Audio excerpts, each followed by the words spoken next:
They told me to stay in the back until they heard what he left me. The funeral parlor smelled of lilies and old grief, the kind of place where families came to say goodbye and settle scores in equal measure. I stood near the back wall, my black dress modest and unremarkable, watching the Blackwood family arrange themselves in the front rows like a royal court receiving subjects. "Excuse me," a sharp voice cut through the murmur of arriving mourners.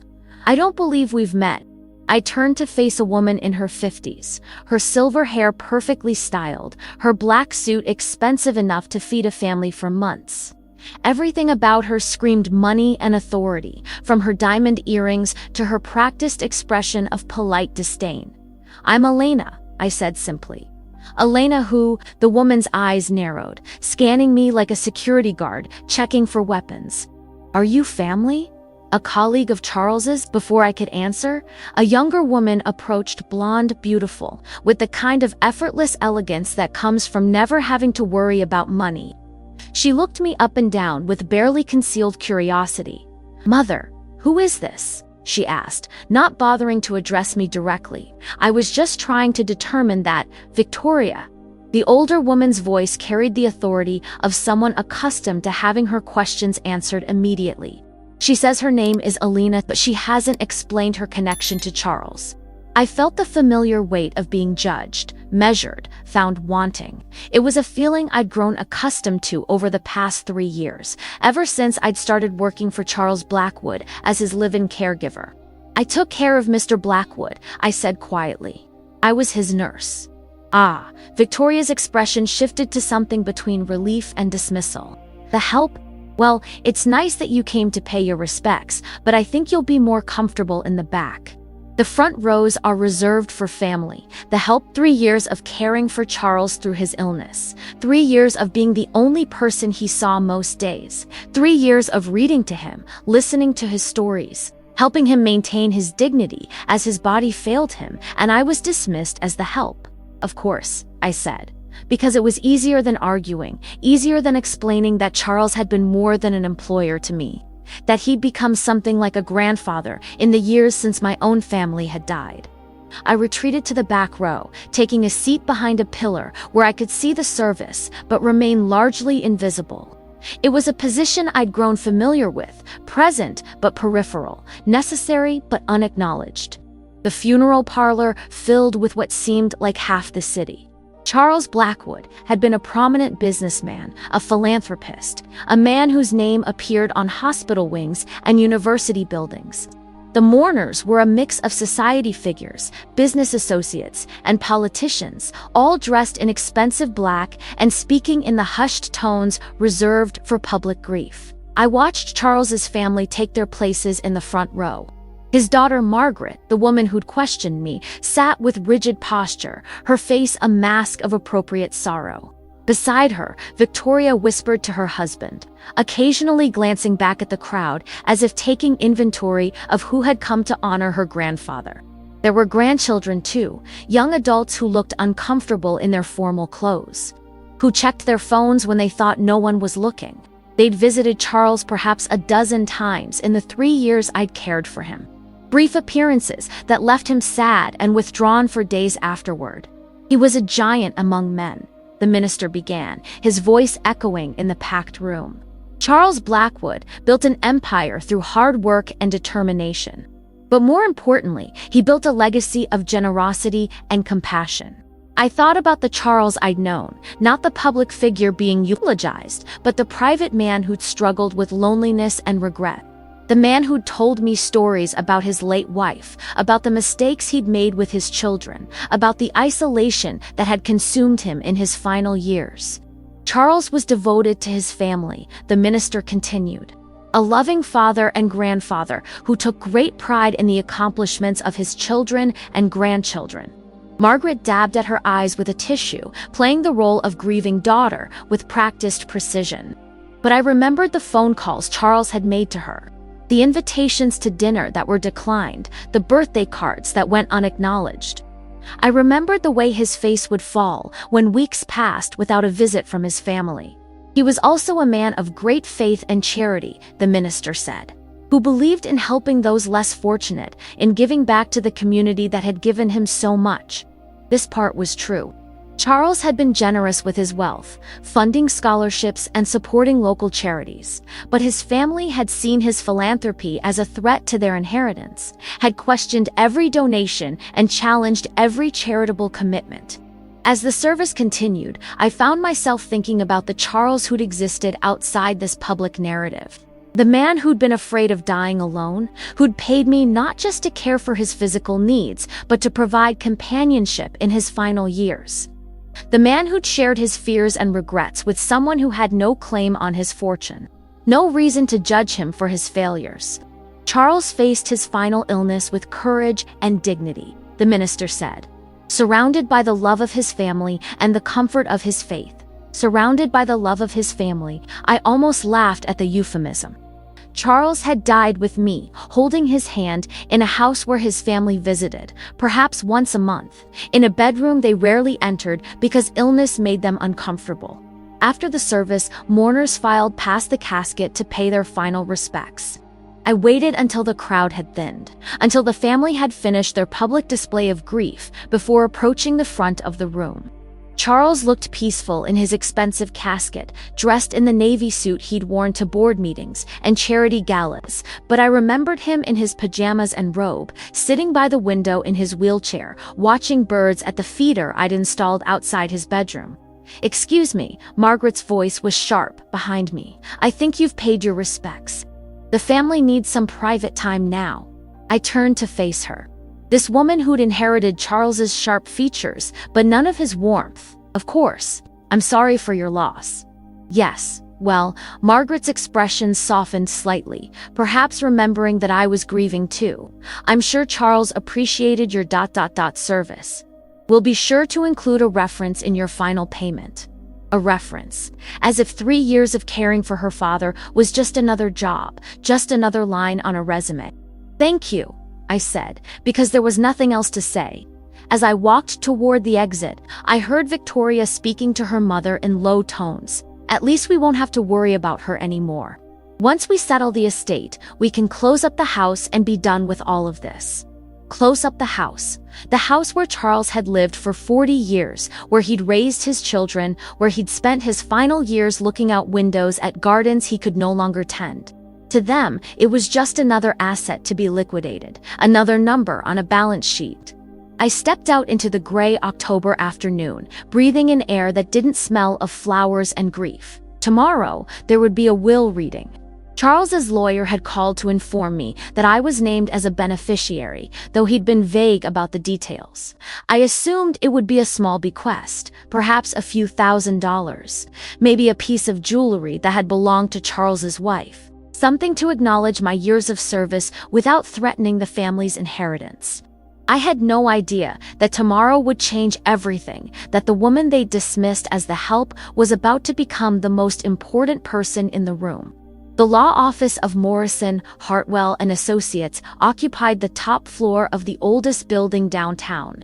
All dark wood and leather-bound books that spoke of old money and older secrets. I arrived precisely on time.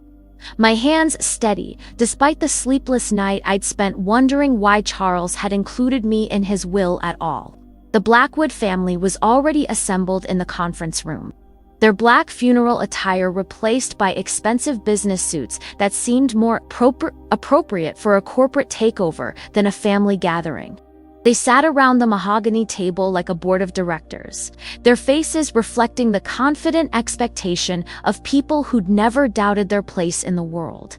Alina Margaret acknowledged my entrance with a cool nod. "Please, take a seat."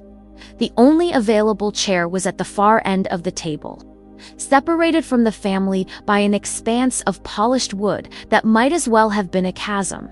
I settled myself quietly, folding my hands in my lap, maintaining the invisible posture I'd perfected over 3 years of caring for Charles. "Now that everyone is here," said the lawyer, a distinguished man in his 60s named William Morrison, "we can begin." I must say, Charles spent considerable time crafting this will. He was very specific about how he wanted his final wishes to be carried out. Victoria leaned forward slightly, her diamond bracelet catching the light from the conference room windows. I assume this is fairly straightforward, Mr. Morrison. The estate goes to family, with perhaps small bequests to longtime employees and charities. Morrison's expression remained carefully neutral. Charles's will is comprehensive. He left detailed instructions about how he wanted his assets distributed, and more importantly, why he made the choices he did. He opened a thick folder and withdrew several documents, arranging them with the precision of someone who delivered shocking news many times before. Before we discuss the specific bequests, Morrison continued, Charles left a letter to be read aloud to all beneficiaries. He felt it was important that everyone understand his reasoning. Margaret shifted in her chair, a small frown creasing her perfectly made-up face.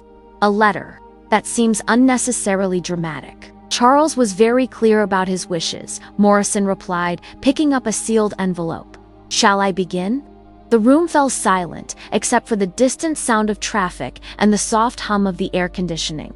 Morrison opened the envelope and began to read in Charles's familiar voice, filtered through the lawyer's professional delivery. To my family and friends gathered for the reading of my will. If you are hearing this, then I have finally succumbed to the illness that has been my companion for the past 3 years.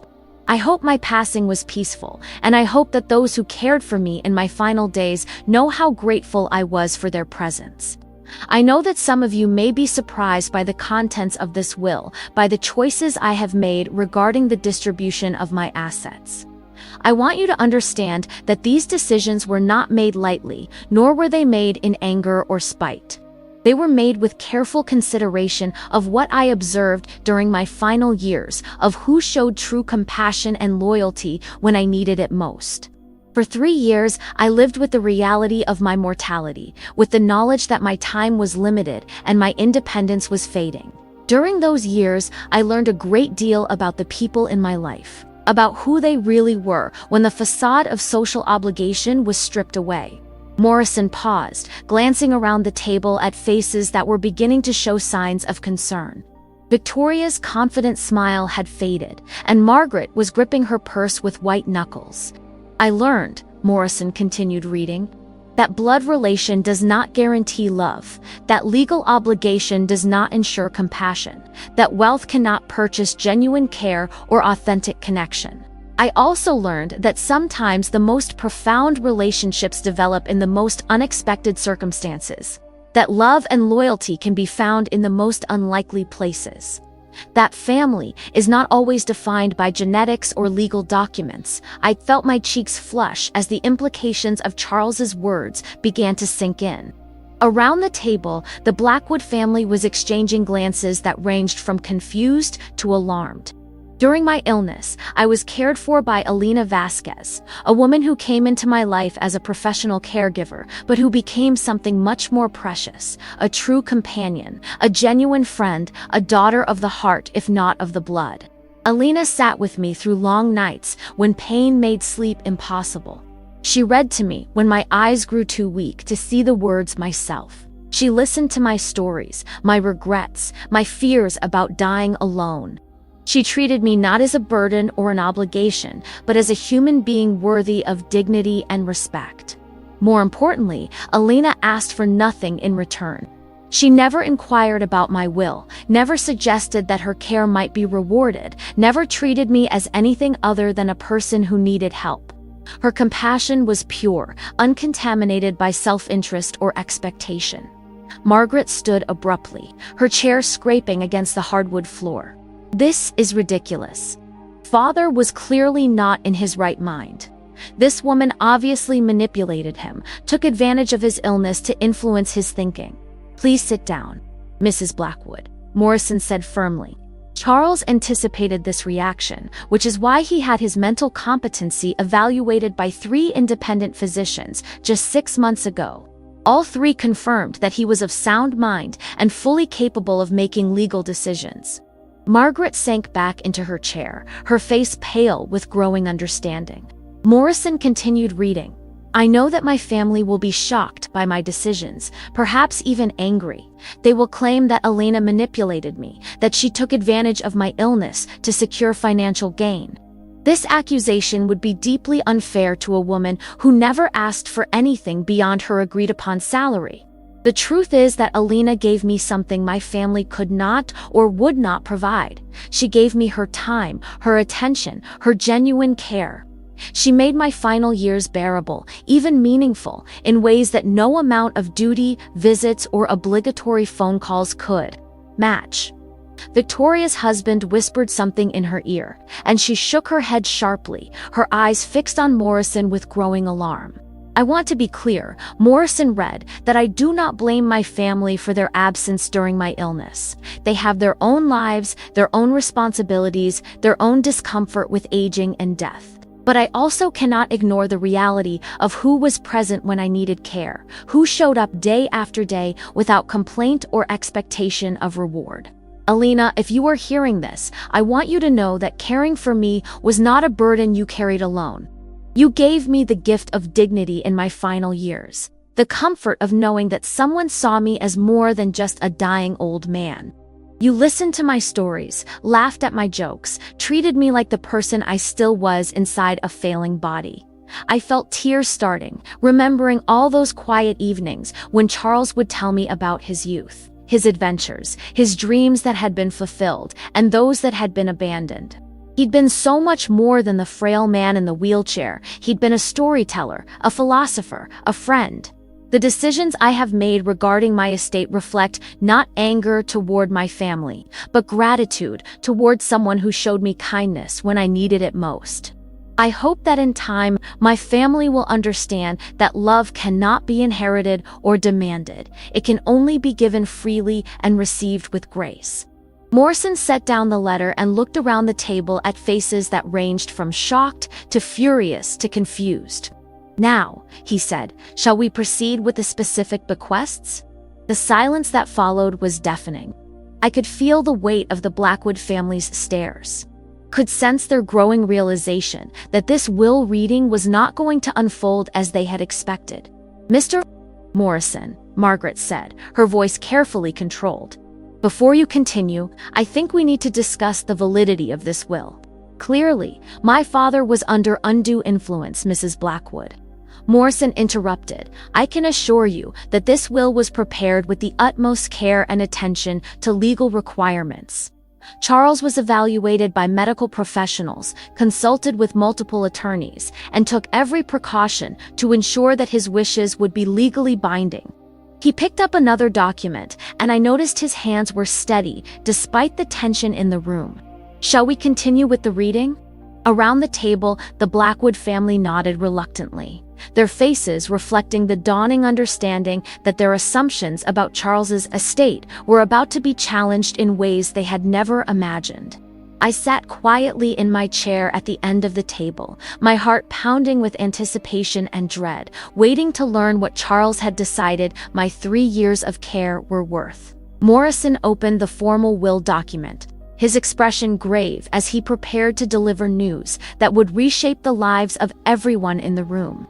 The silence was so complete I could hear my own heartbeat, could feel the tension radiating from the Blackwood family like heat from a fire. The last will and testament of Charles Edmund Blackwood, Morrison began, his voice carrying the weight of legal authority. I, being of sound mind and body, do hereby distribute my earthly possessions as follows.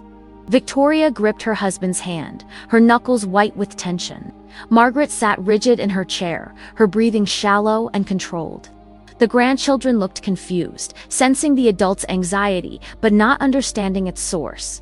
To my daughter Margaret Blackwood Harrison, I leave the sum of $500,000, along with my collection of first edition books and the family jewelry that belonged to her mother.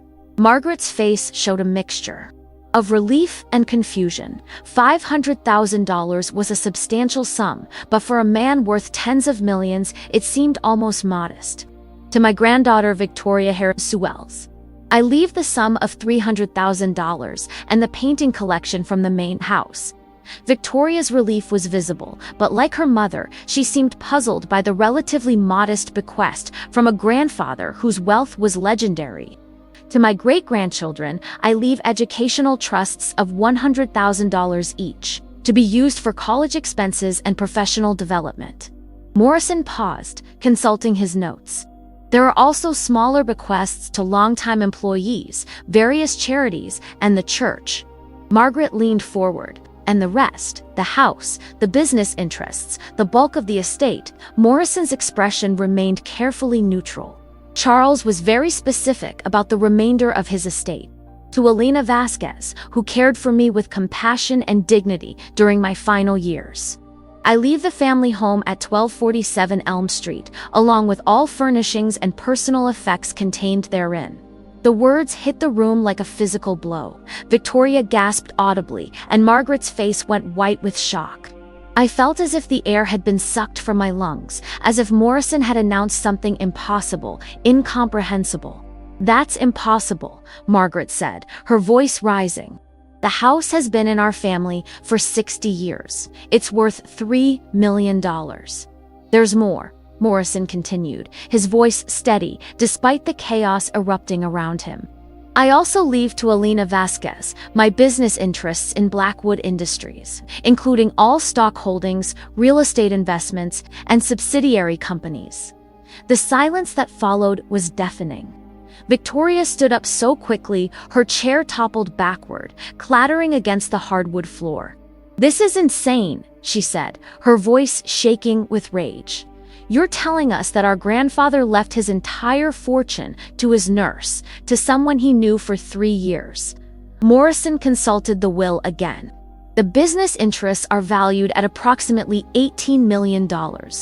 Combined with the house and other assets, Elena's inheritance totals just over $21 million. $21 million, the number seemed to echo in the room, impossible and overwhelming. I stared at Morrison, certain I had misheard, certain this was some kind of mistake. "There has to be an error," Margaret said, her composure finally cracking. "My father would never have done this. He was ill, confused, obviously manipulated by this woman." "I can assure you there is no error," Morrison replied. Charles spent months crafting this will, consulting with multiple attorneys, having his mental capacity evaluated repeatedly. He was very clear about his intentions. Victoria turned to face me, her eyes blazing with fury. "What did you do to him? How did you convince him to give you everything? What kind of hold did you have over a sick old man?" I found my voice, though it came out as barely a whisper. "I didn't do anything. I just took care of him. Just took care of him." Margaret's voice was sharp with disbelief. "For $21 million, that's the most expensive nursing care in history." Morrison cleared his throat. Charles left additional explanations for his decisions. Perhaps it would be helpful to read those as well. He pulled out another document. This one handwritten in Charles's familiar script. "To my family, who I know will be shocked and perhaps angered by my decisions, I want you to understand that Alina did not ask for this inheritance, did not manipulate me or influence my thinking in any way. In fact, she has no idea what I have left her, and I suspect she will be as surprised as you are by the contents of this will. My decision to leave the bulk of my estate to Alina is not a punishment for my family, nor is it a reward for her professional services.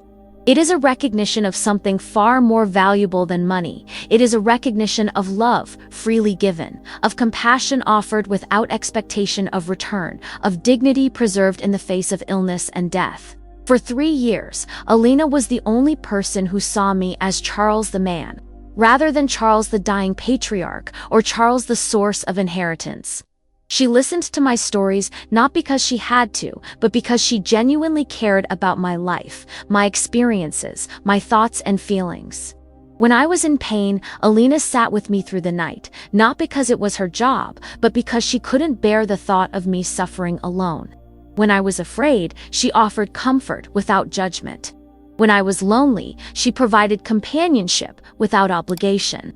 My family visited me out of duty, called me out of obligation, included me in their lives because they felt they should.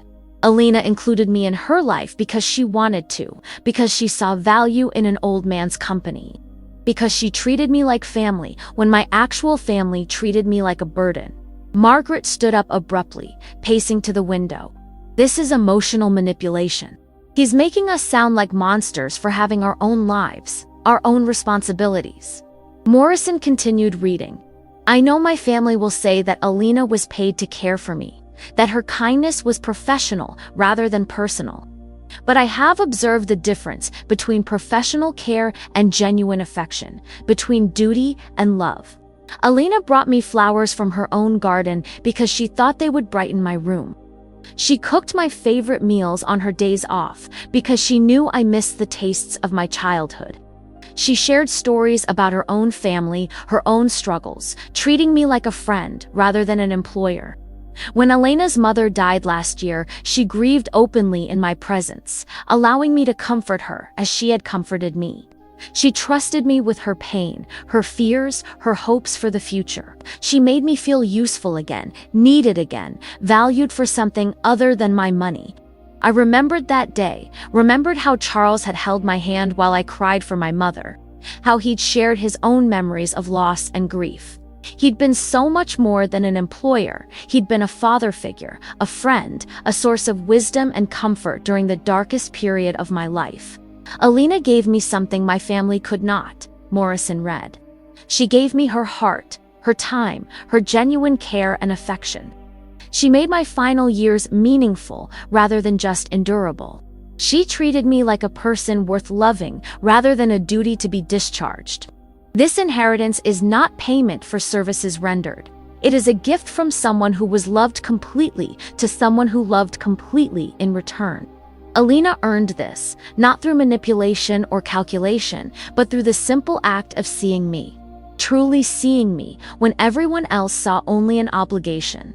Victoria returned to the table, her face flushed with anger and disbelief. Even if everything he says is true, even if she was kind to him, that doesn't justify giving her everything. We're his family. We're his blood.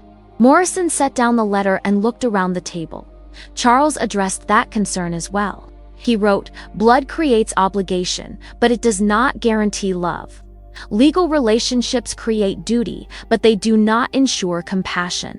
Alina became my family not through birth or marriage, but through choice, her choice to care for me, and my choice to love her as the daughter I wish I had been blessed with. The room fell silent except for the sound of Margaret's quiet crying. She had returned to her seat, her face buried in her hands, her shoulders shaking with grief and rage and disbelief. "There must be a way to contest this," Victoria said, her voice desperate. "Undue influence, mental incapacity, something." "This can't be legal. The will is ironclad," Morrison replied. Charles took every precaution to ensure it would withstand any legal challenge. He was evaluated by 3 independent physicians, consulted with multiple attorneys, and documented his reasoning extensively. I sat in stunned silence, trying to process what I'd heard. $21 million. The house where I'd cared for Charles, where I'd listened to his stories and held his hand through long nights of pain. The business he'd built over a lifetime, the wealth he'd accumulated through decades of hard work and careful investment. "Why?" I whispered, the word escaping before I could stop it. "Why would he do this?" Morrison looked at me with something that might have been sympathy. Because Alina, Charles believed that love should be rewarded, that kindness should be recognized, that the people who truly care for us should be the ones who benefit from our success. He gathered the documents, preparing to conclude the reading. "There are some administrative matters to discuss, paperwork to be filed, but the essential facts are clear. Alina, you are now one of the wealthiest women in the state. The question is, what will you do with Charles's gift?" Around the table, the Blackwood family stared at me with expressions ranging from fury to disbelief to something that might have been grudging respect.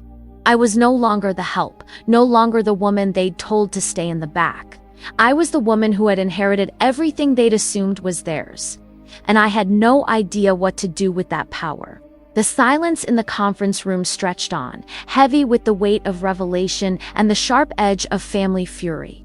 I sat frozen in my chair, my mind struggling to process the magnitude of what Morrison had just revealed. $21 million. The number seemed abstract, impossible, like something from a movie rather than my real life. There has to be something we can do, Victoria said, her voice tight with desperation. Some legal recourse. This is clearly the result of undue influence. Morrison gathered his papers with practiced efficiency. As I mentioned, Charles anticipated this reaction. He had his mental capacity evaluated by 3 independent physicians over the course of 6 months. All 3 confirmed that he was of sound mind and fully capable of making legal decisions. But surely the courts would see that this is unreasonable, Margaret said, her tears replaced by cold calculation. A nurse inheriting $21 million from a patient. It defies common sense. Alina was not just a nurse, Morrison corrected. She was a live-in companion, a friend, someone Charles considered family.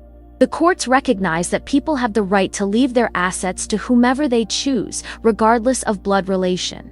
I found my voice, though it came out shaky and uncertain.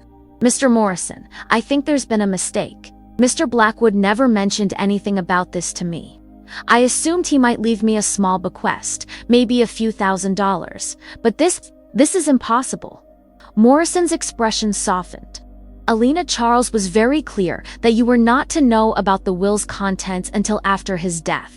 He was concerned that knowledge of the inheritance might change the nature of your relationship, might make you feel obligated or uncomfortable. Uncomfortable? Victoria laughed bitterly. She's inheriting $21 million. I doubt she's uncomfortable. I turned to face the Blackwood family, these people who had dismissed me as the help just 24 hours ago. I need you to understand something. I never asked for this. I never even thought about it. I cared for your father because it was my job, yes, but also because I genuinely liked him. He was kind to me, treated me with respect, made me feel like part of a family when I had no family left. How convenient, Margaret said coldly. The poor orphan nurse, winning over the lonely old man with her sob story. The accusation stung because it contained just enough truth to be painful. I had been alone when I started caring for Charles, had recently lost my mother and had no other family. But my affection for him hadn't been calculated or manipulative. It had been genuine, born from months of shared conversations and quiet companionship. It wasn't like that, I said quietly. Your father was lonely, yes, but he was also funny and intelligent and full of stories about his life. He told me about building his business, about your mother, about watching you grow up. He showed me photo albums, shared his memories, treated me like someone worth talking to. Of course he did, Victoria said. You were probably the only person who would listen to his old stories, who would pretend to be interested in his past. I didn't pretend, I replied, my voice growing stronger. I was interested. Your father had lived an incredible life, had built something remarkable from nothing. His stories were fascinating, his insights were valuable, his company was a gift. Margaret stood and walked to the window, staring out at the city below. You have to understand our position, Alina. That house, that business, they represent our family's legacy, our history, our children's future. And now they belong to someone who has no connection to that history, Victoria added. Someone who knew our grandfather for 3 years. Morrison cleared his throat. Actually, Charles addressed this concern in his letter as well. May I continue reading? The family nodded reluctantly, and Morrison picked up Charles's handwritten explanation. I know my family will argue that Alina has no connection to our history, no claim to our legacy, but I would argue that she has a deeper connection to who I really was than family members who saw me only on holidays and special occasions. Alina knows my favorite books, my preferred breakfast, the stories I tell when I can't sleep. She knows my fears about death, my regrets about the past, my hopes for the people I love. She has seen me at my weakest and most vulnerable, and she has treated me with dignity and compassion throughout. My family knows the public, Charles Blackwood, the businessman, the philanthropist, the patriarch. Alina knows the private Charles, the man who misses his wife.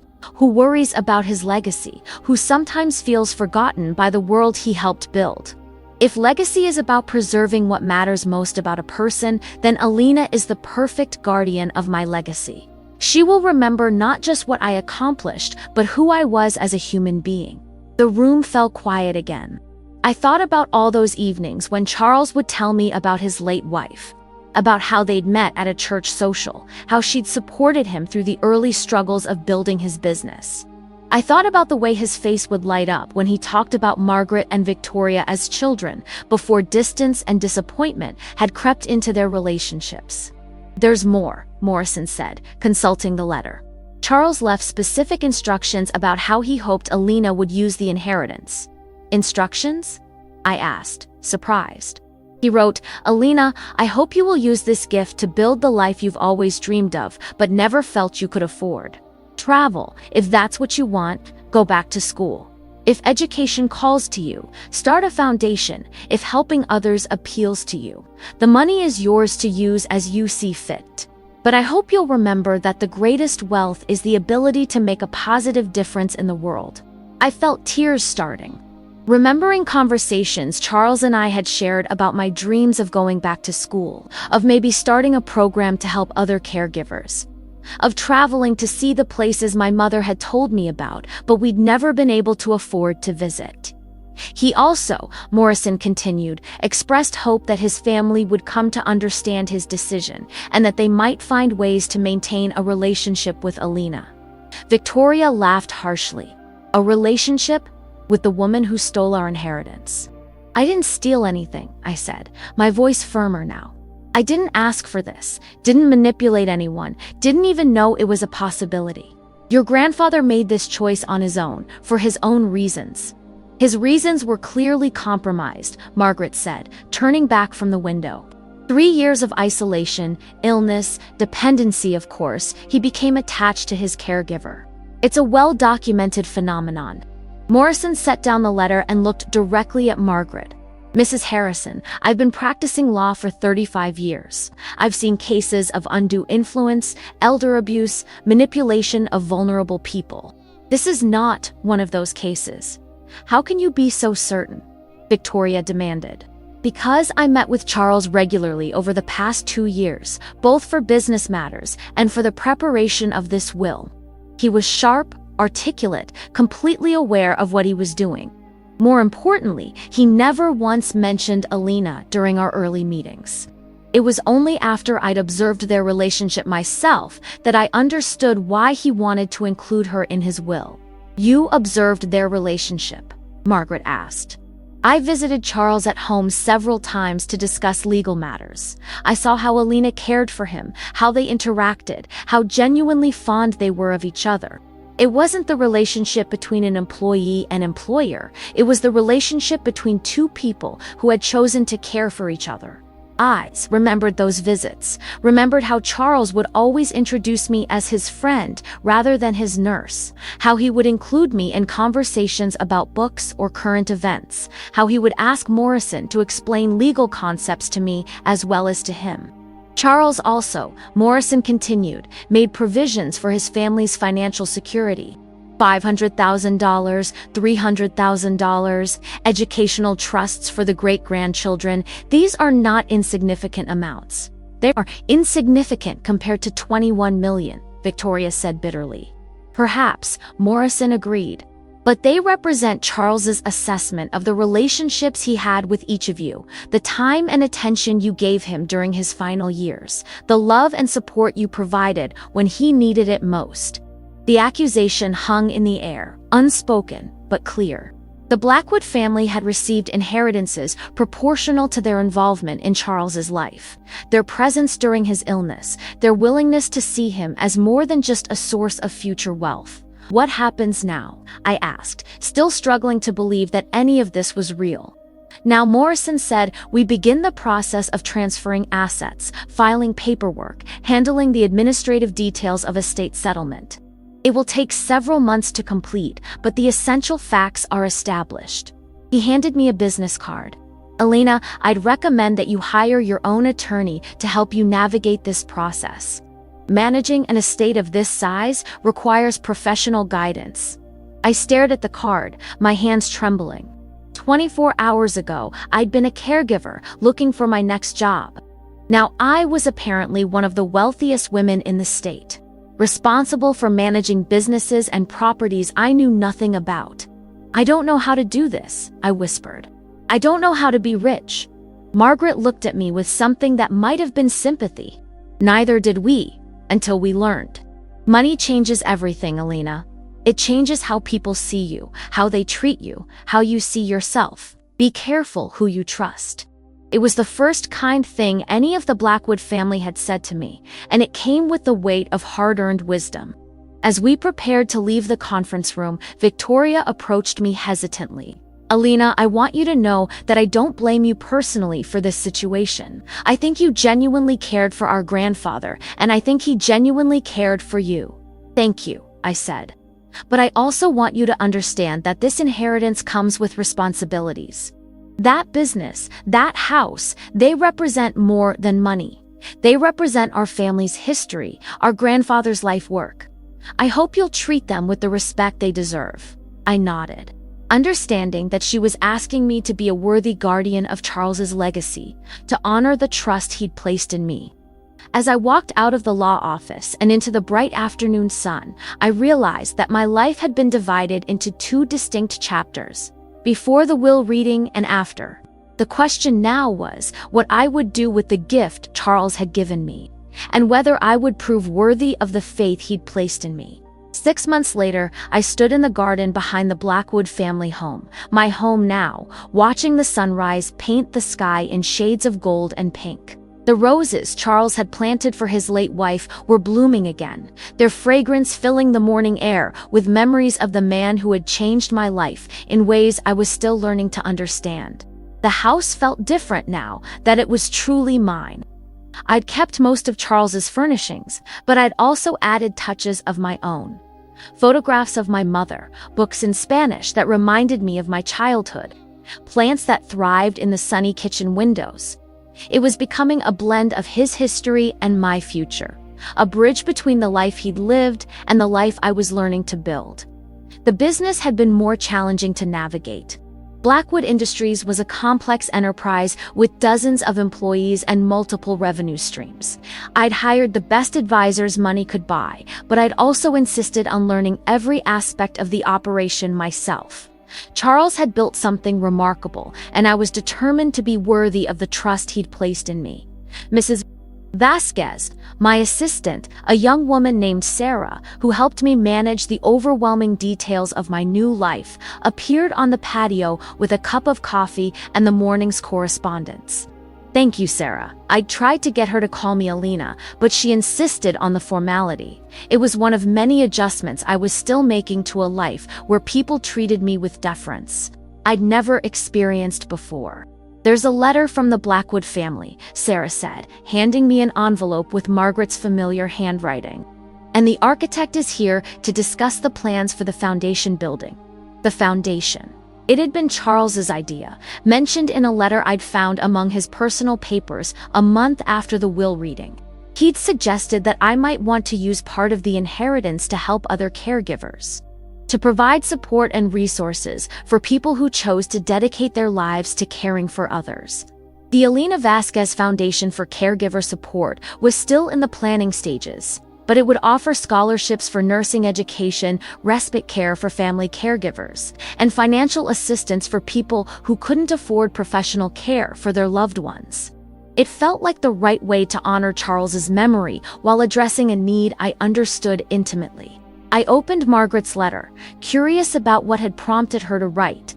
We'd had minimal contact since the will reading. Just a few brief conversations about transferring personal items and settling final details of the estate. Dear Alina, I hope this letter finds you well and adjusting to your new circumstances. I know the past 6 months have been overwhelming for you, and I want you to know that despite our initial reaction to Father's will, Victoria and I have come to respect the way you've handled your inheritance. We've heard about the foundation you're establishing, about your efforts to learn the business, about the care you've taken to preserve Father's legacy while making it your own. These actions speak well of your character and suggest that father chose his heir wisely. I'm writing to ask if you might be willing to meet with our family, not to discuss the will or to ask for anything, but simply to share memories of father, to help us understand the man he became in his final years. We realize now that we missed a great deal of his life, and we'd like to learn about the person you knew. Victoria's daughter Emma is getting married next month, and we'd like to invite you to the wedding. Father would have wanted to be there, and since you were the person closest to him in his final years, it seems appropriate that you should represent his presence at this family celebration. Please consider it.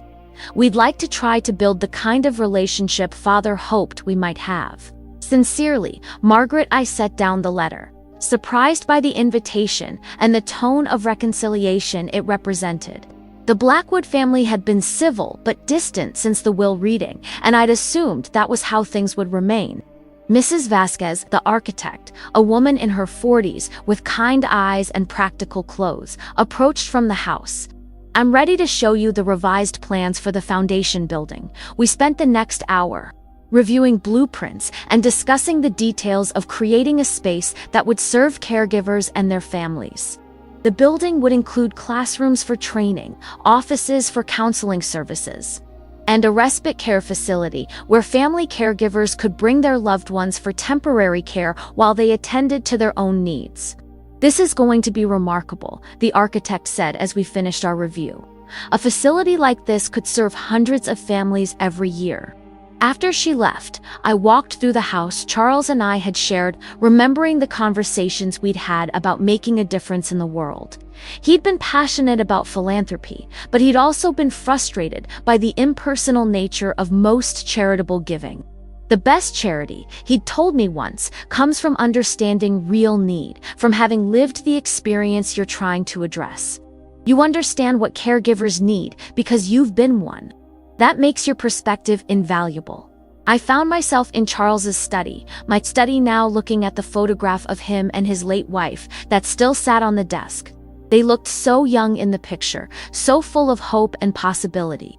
I wondered what they would think of the woman who now lived in their house, who was using their wealth to help others. The phone rang, interrupting my thoughts.